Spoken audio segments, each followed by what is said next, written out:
E aí, meu povo, tudo bem com vocês? Eu espero que sim. Por aqui, tudo ótimo, acompanhando essa reta final de temporada regular da NBA e já nos preparativos para os playoffs, para o play-in, antes dos playoffs, inclusive. E nesse vídeo aqui eu vim trazer basicamente uma parte 2, uma continuidade. Eu vou aproveitar o gancho do último vídeo que eu fiz e soltei aqui no canal sobre o Cade Cunningham, sobre a lesão dele, o problema pulmonar que ele tem, que deve ficar afastado o restante da temporada. E desde então, algumas tretinhas, algumas fofocas, algumas polêmicas começaram a surgir sobre esse assunto, então eu vou trazer aqui uma continuidade.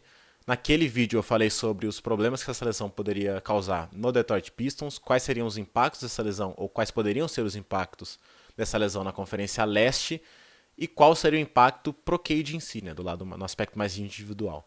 E para mim, eu falei naquele vídeo que significava que ele estava fora da corrida pelo MVP por dois fatores. O primeiro, ele ia perder esse gás de reta final, né? Que ele estava construindo com o Detroit Pistons na primeira posição do leste, brigando por melhor campanha geral da NBA, ele performando muito bem. Então ele ia perder esse gás na reta final e a gente vê o Embiid crescendo, o Luka crescendo, cheio, absurdo. Então ele, por esse fator, para mim já estaria fora. E tem um outro fator que eu também citei no vídeo, que era de que ele provavelmente não conseguiria nem cumprir a regra dos 65 jogos mínimos para você ter o direito de concorrer ao prêmio individual de MVP. E é justamente sobre isso que eu quero falar nesse vídeo de hoje, porque desde então algumas partes por aí soltaram alguns comentários, alguns comunicados oficiais, fazendo exigências, dando sugestões. Então, sobre essa regra que eu quero falar, a regra dos 65 jogos e quais os reais impactos que ela está tendo nessa temporada atual, o que barra como ela poderia mudar, enfim, por que ela surgiu. Vou falar de tudo isso, vou falar de Cade, vou falar de mais um monte de gente, vários outros All-Stars nesse vídeo. Mas antes, queria te lembrar que meu nome é Gustavo Acef, pedir para você se inscrever no meu canal, mas principalmente deixar o like agora. Já vai lá. Se você tá vendo o celular, é só vir o celular e deixa o like. Computador é só ir ali, tá, dá o likezinho. E na TV também, abaixa, vai na seta para baixo e dá o like. Não custa absolutamente nada, é rapidíssimo para você e me ajuda muito, muito, muito mesmo, beleza? Então deixa o like, se inscreve no canal e bora pro vídeo. Seguinte, o que acontece é, a partir da temporada passada, ou seja, a temporada 24-25, a NBA começou a implementar a regra dos 65 jogos mínimos.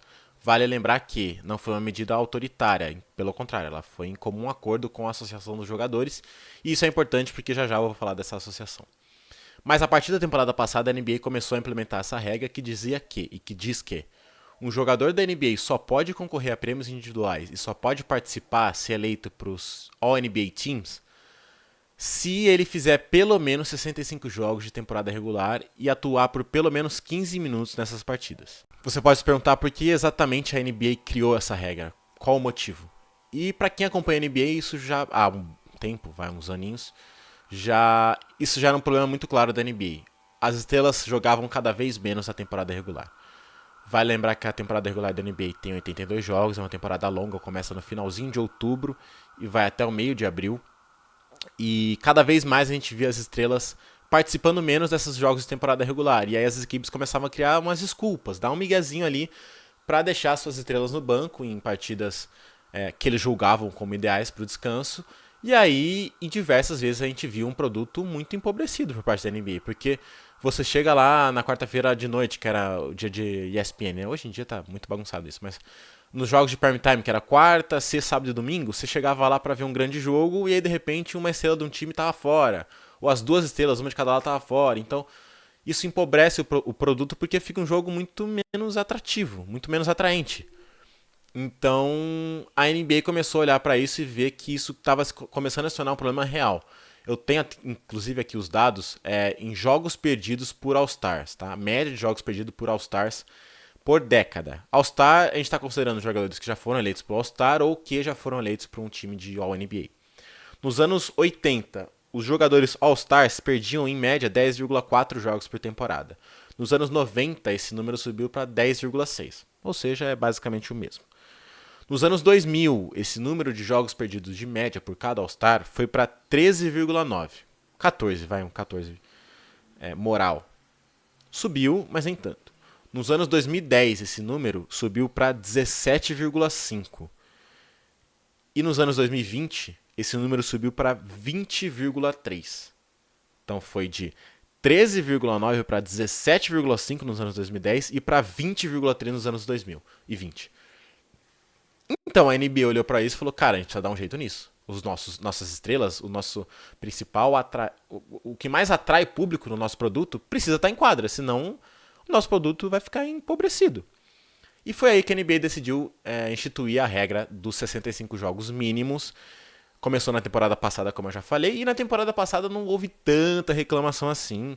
A gente ouvia uma crítica aqui e ali de jogadores em específico, mas de maneira geral foi uma regra aceita, eu acho, pelo público da NBA, pelos jogadores, pelos analistas.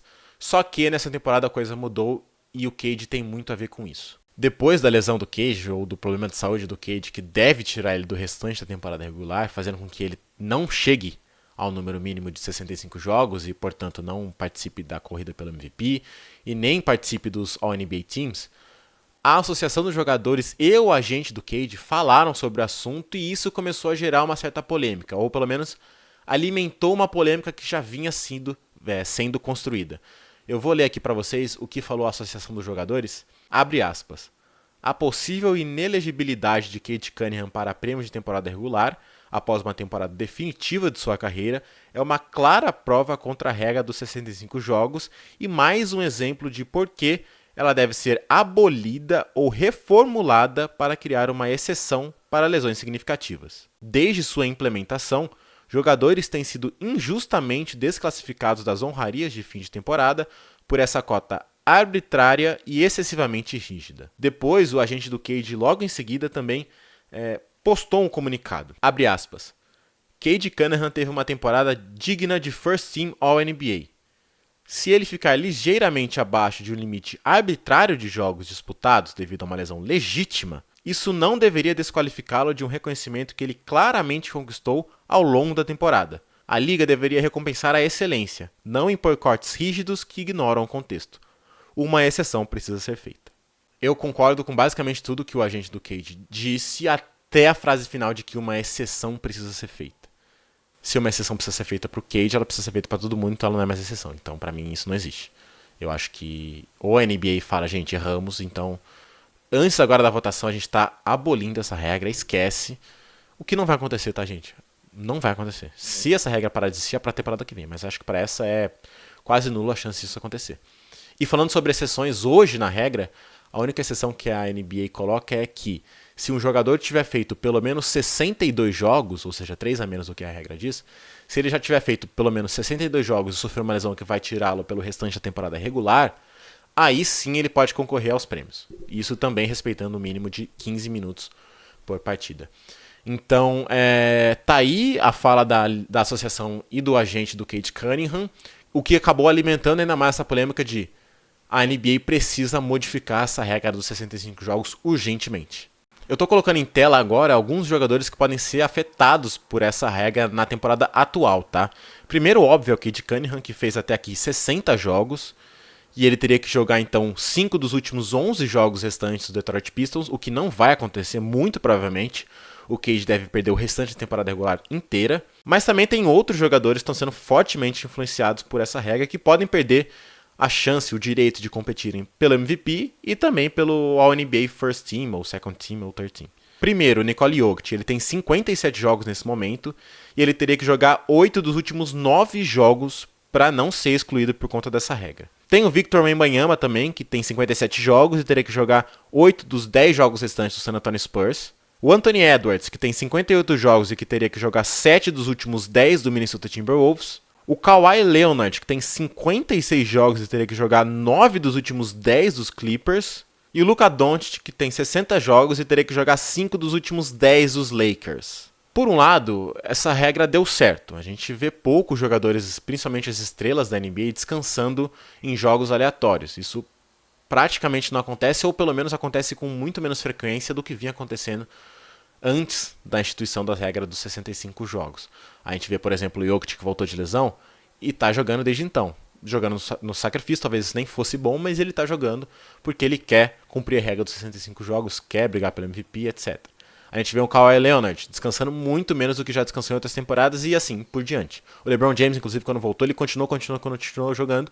Ele teve que parar por conta de uma outra lesão, mas se não tivesse essa lesão, ele provavelmente teria continuado para chegar no mínimo de 65 jogos. Ou seja, por um lado, essa regra deu certo. Porém, a gente não pode ignorar o outro lado. Como eu falei, todos esses caras que eu citei, o Cade, o Jokic, o Wemby, o Luka, o Edwards, o Kawhi, todos eles são partes assim muito relevantes da temporada atual. Provavelmente eles seriam first team ou second team ao NBA nessa temporada. Ou seja, eles são os principais jogadores da NBA aqui nesse ano de 25-26. Se eles ficarem fora, não todos, mas se alguns deles ficarem fora, seja da corrida para o MVP, seja do All-NBA, a regra vai ter afetado muito diretamente na memória que a gente vai ter dessa temporada. Porque daqui uns anos a gente vai olhar para essa temporada e vai ver outros caras concorrendo ao MVP, outros caras no top 5, outros caras no All-NBA, e a gente não vai lembrar, ou talvez a gente vai falar, caramba, e o Cade? Caramba, e o Wembanyama? Caramba, e o Edwards? Caramba, e o Kawhi? O Kawhi não foi aquela temporada maravilhosa do Kawhi, com quase 30 pontos de média? Então, essa regra, se por um lado ela tá dando certo, por outro ela tá dando muito errado no sentido de modificar completamente o que foi a realidade dessa temporada. É o que o agente do Cade falou. É muito cruel a gente basicamente apagar o Cade Cunningham dessa temporada. Dos livros de história da NBA, o Cade não vai estar lá no top 5 de MVP, ele não vai estar lá nos times ideais da NBA. O que é um crime. O que é muito errado, para dizer o mínimo. Então eu acho sim que tem seu lado positivo, mas tem seu lado muito destrutivo. E isso precisa ser mudado. Agora, como mudar essa regra? Eu não sou do time de, cara, essa regra só tem que ser cancelada e acabou, vamos esquecer que isso aconteceu, vamos jogar isso embaixo do tapete, acabou, esquece. Eu não sou desse time, porque, como eu falei, a regra deu uma melhorada em algumas coisas. O que eu acho? Eu acho que tem duas soluções para esse problema. O primeiro é abaixar o limite de 65 jogos para 58 jogos. Por quê? 58 jogos é o número de jogos mínimos que um jogador tem que fazer para ser eleito, por exemplo, o sextista da temporada, o recordista de rebote na temporada, o cara que mais deu assistência na temporada. Para você levar esse título, esse prêmio individual, você tem que ter pelo menos 58 jogos, que é 70% da temporada regular em quadra. Então eu colocaria a linha também em 58. Então ao invés de ser 65, a gente desce para 58. Eu tô ok com isso. A minha segunda proposta, a ideia, seria de que a gente mantém o número de 65 jogos, a NBA mantém esse número, mas ela abre uma exceção para jogadores que perderam pelo menos 10 desses jogos de maneira consecutiva. Esse número pode subir para 12, tanto faz. Mas jogadores que perderam pelo menos 10 jogos de maneira consecutiva por conta de uma lesão, eles em teoria não perderam esses jogos porque estavam descansando, e aí eles estavam empobrecendo o produto da NBA. Eles estavam fora por conta de uma lesão séria. Se você perde 10 jogos de temporada regular, você perde aí basicamente 2 semanas. Você não fica fora de 2 semanas por descanso. Isso não acontece. Então, pensando nessas 2 semanas, que é uma lesão mais grave, eu acho que a NBA poderia entender de tipo, se você teve uma lesão que te fez perder pelo menos 10 jogos seguidos, tudo bem. A gente libera porque você não estava fora por descanso. Se não for isso, aí você tá fora. Por exemplo, como era o Kawhi antigamente, como é o Embiid. Ah, tá se poupando porque tá com dor. Então, amigão, desculpa, mas você não pode ser o MVP, você não pode concorrer pro All-NBA. Caso você tenha tido uma lesão um pouco mais grave, aí ok. Então eu imagino que sejam essas as duas saídas para que a gente pelo menos não tenha essas discrepâncias absurdas do que a gente vai ter na nossa cabeça como temporada e do que a gente vai ver nos livros de história. Então uma temporada com o Wembanyama espetacular, Cade espetacular, Jokic espetacular, a gente pode ver que nenhum dos três pode ser que nenhum dos três acabem competindo por MVP e nenhum dos três estejam no All-NBA Team. Beleza, então para mim essa regra ela precisa mudar sim, mas eu acho que a gente tem que ser um pouco mais cauteloso, não é erradicar ela, não é sumir com ela do mapa. Eu só acho que ela precisa de algumas mudancinhas para fazer mais sentido e para que todo mundo saia satisfeito, né? Tanto a NBA com o seu produto, quanto os jogadores, sabendo que eles estão protegidos até um pouco mais pela regra. Beleza? Até a próxima e valeu!